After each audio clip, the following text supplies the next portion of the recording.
There's a storm across the valley, the clouds are rolling in. The afternoon is heavy on your shoulders. There's a truck out on the 4-lane, a mile or more away. The whining of his wheels just makes it colder.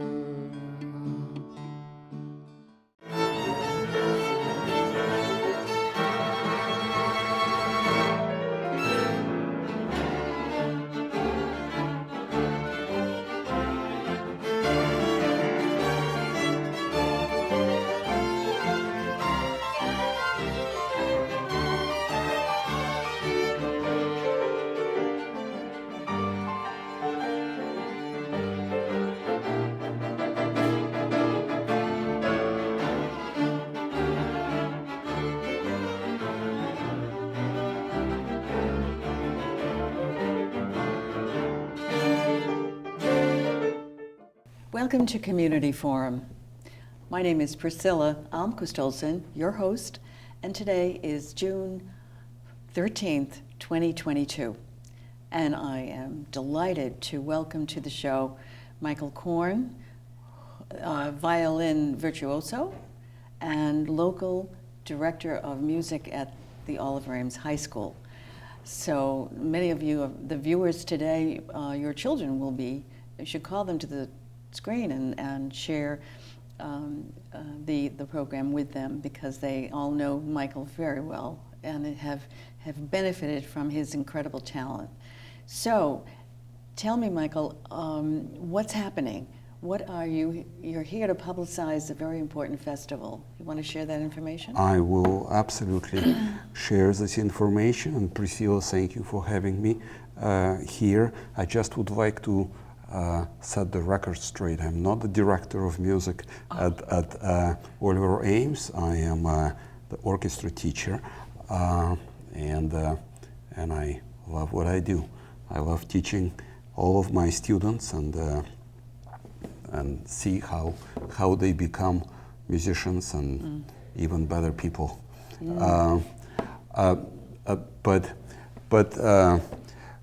I'm here today to present Easton Chamber Music Festival, and the festival is taking place in town for the 6th time. So it's every year I feel that it becomes more and more of a tradition in town, and I'm incredibly happy about that. It will take place in less than a couple of weeks. So it starts on June 24th, 25th, and 26th. And all of our concerts and events will take place this year at the Covenant Congregational Church in town. I just would like to invite everybody. The concerts are free, and the more music lovers will have in the audience, the more fun it is going to be for all of the musicians to perform. Okay, now Thursday, the 24th, what time? It's an evening performance, right? Friday the 24th, it will be at 7:30 p.m. Same with Saturday on the 25th, and on the 26th, the performance is at 5 p.m. Okay. Now, I must say that the first 2 performances, the evening performances, are given by the faculty, and I can talk about this a little bit later. The concert on Sunday at 5 p.m. is featuring the students of the festival. Our students are mostly adults, and they're from local communities, some from Easton and Sharon and Stoughton, maybe extending a little bit farther away. to Long Island, but the core of the students participants are from local communities. They take very intense master classes during this weekend, being coached by the faculty, and then on Sunday perform their choices of music. So it's a very active weekend. So faculty are teaching students, students are learning, practicing, and Yes. so forth. Yes, Yeah. it's very busy. So it starts, basically it starts on Friday much earlier in the day with rehearsals, and then the master classes and the concert in the evening. It's sort of just a conclusion of that first day, and everybody works throughout Saturday, and then again it's a conclusion. Everybody is invited to every event that we have, but sort of the formal conclusion of the day is really the performance. Okay, now tell us a little bit about the composition of the performers. So in terms of their instruments. All right. So on Friday, I will also mention some of the music that musicians are going to perform. On Friday, we will play a string quartet by Florence Price, who was one of the very first African-American women composers. It's a wonderful piece, and we're very happy to present it to the audience. It will be followed by a very large chamber music piece in terms of composition, septet, by Beethoven for clarinet, bassoon, French horn, violin, viola, cello, and double bass. So oh my it's goodness, sort what of a mixed right, now the first piece group of people. Is just violins and violas? The first piece is a string quartet, so it's two violins, viola, and cello. And cello. Right. In the concert on Saturday, the musicians will perform a piece by a woman composer, French woman composer, Louise Farrenc. It's a romantic period piece. It's a piano quintet, so for piano, two violins.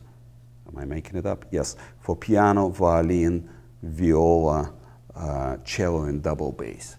And that sounds wonderful. That's a great, and incredibly virtuoso piece of music, and it will be followed by the other very virtuosic piece. It's an octet by Mendelssohn for four violins, two violas, cello, and bass. So this is our sort of repertoire for those concerts. I think we might throw in a little bit of Piazzolla here and there to lighten things up.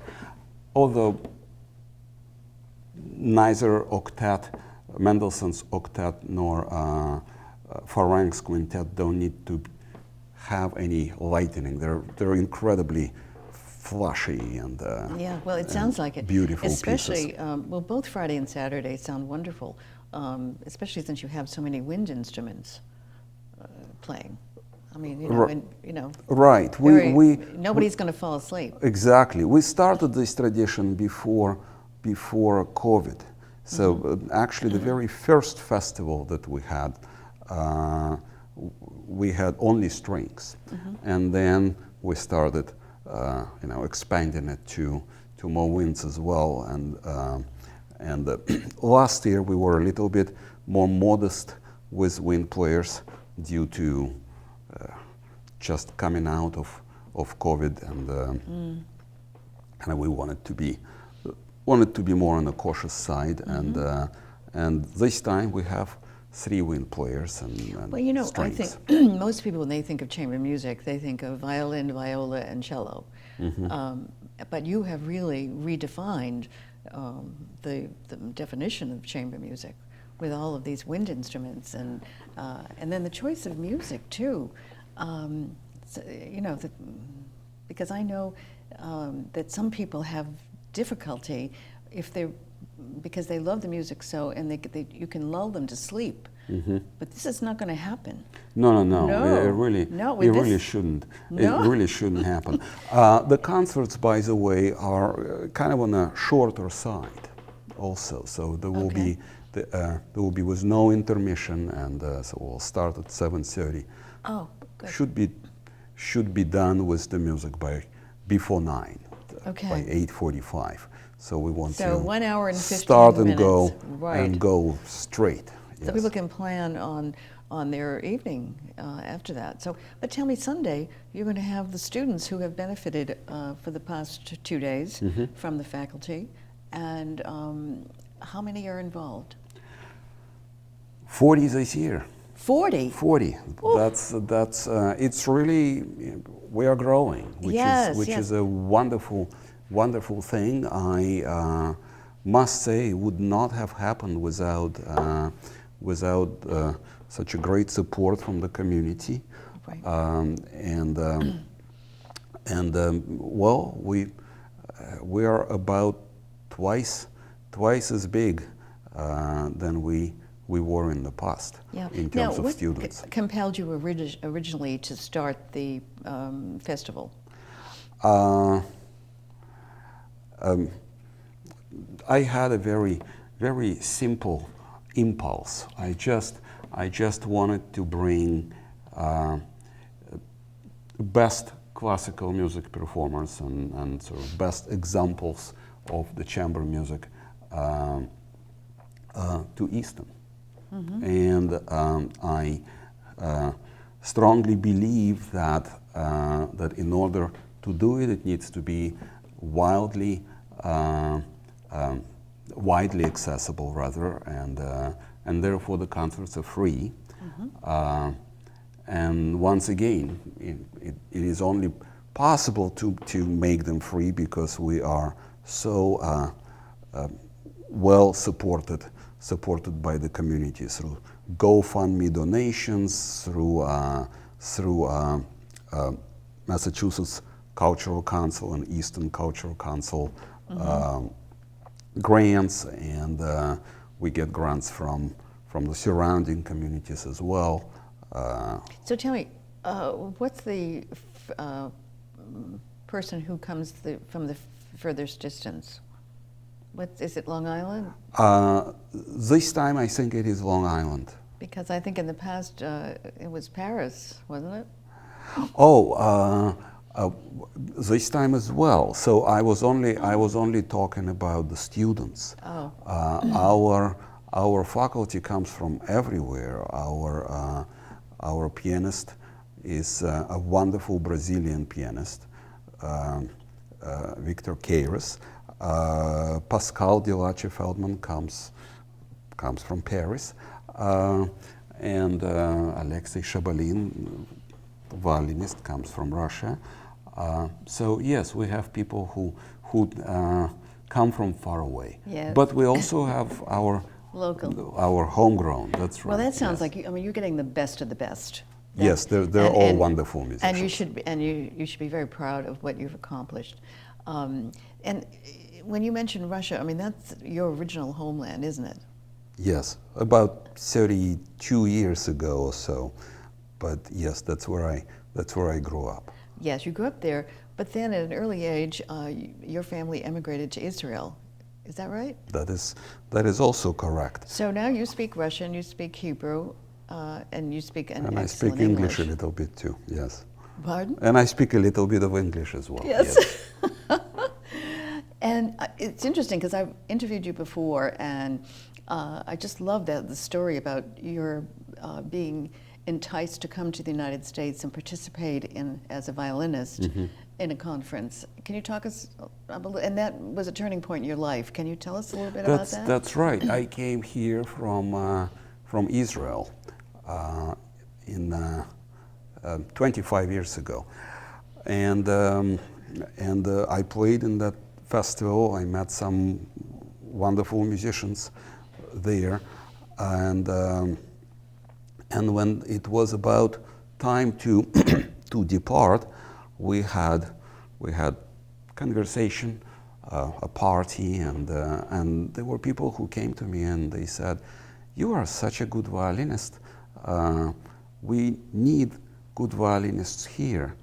And I have never heard that kind of statement before. You were flattered. I was, well, the part that I'm a good violinist, Priscilla, yes, I heard that. But I never heard the second part of the statement, that we need good violinists in this country. I called my folks in Israel and I said, I think I'm going to hang around a little bit more and see what happens. So that's how I stayed. And you really did hang around, and you haven't left. I'm hanging around for 25 years, Yes. And I'm sure I have another 40 years left. Hopefully. Yeah. I hope so too. Your music is wonderful. The concert, the chamber concert that you gave at the Brockton Public Library, remember that? Yes. Yes, Yes. that was the most recent performance that I've seen you in. You were just magnificent, absolutely magnificent. As a former violinist and concert mistress at the Oliver Ames High School Orchestra, I hate to admit it because I virtually have lost all of my abilities to play. So to hear you so magnificent, I mean, it was just incredible. Your fingers were flying over those strings. Thank you. Just flying, and the sound was so magnificent and beautiful, and I don't know. Thank you. It brought tears to my eyes. It really did. Priscilla, I must say though that if you only come back and start practicing a little bit every day, everything you knew will come back to Practice, practice. you. Yes, Yeah, yes, yeah. it's I guarantee. And the other interesting thing that I recall from our last interview was that you and your family, Jewish, went to Siberia during, was it World War II? Yes, from one side of my family, they ended up in Siberia during World War II. Yeah, but then you were there in Siberia, right? I was born there. Born and raised, yes. Right. Mm-hmm. And what's interesting is that many Jews, you told me, would go to Siberia because they were safe there, safe from any kind of hatred, prejudice, and so forth. Well, I think that during the war, which is kind of it's very heartfelt today to speak about that, by the way, because you know as I was growing up, the only war that we would refer as the war was the Second World War. And now when sometimes I hear the news, all of these towns and cities in Ukraine being attacked by completely different side, and those are the same places. But and the Ukrainian people have the same cultural and genetic roots as the Russians, many of them. Well, I can't really speak to this, Priscilla, but I just sort of as a side note to our conversation, it's a terrible thing because growing up, I remember that sort of it was so common that one parent would be Ukrainian and the other one would be Russian, and the kids are all growing together. So that's really I could have never imagined that a fight something among like family. this will happen. That's right. But I think that during the war,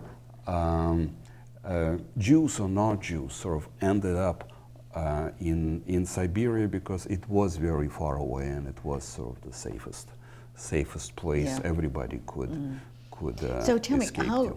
your experiences, whether it was in Siberia or in Israel, how have those experiences shaped the person you are today? Oh, Priscilla, that is a... It's a very open-ended question. It's a very open-ended question.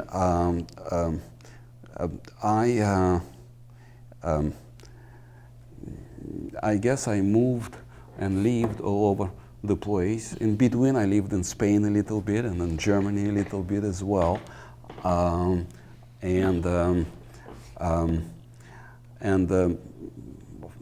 I always wanted to go somewhere else, as how do they say that someone else's grass is always greener, Yeah. right? But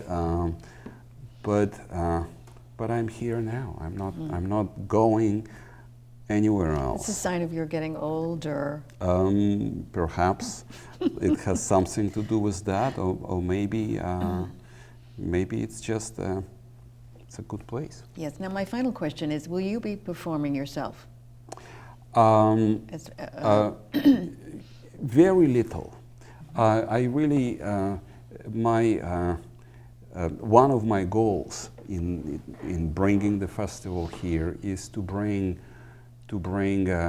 other musicians,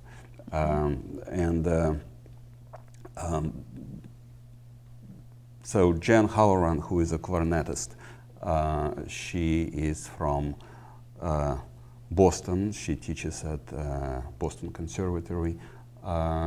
Rachel Elliott, she teaches at Longy. She's a bassoonist.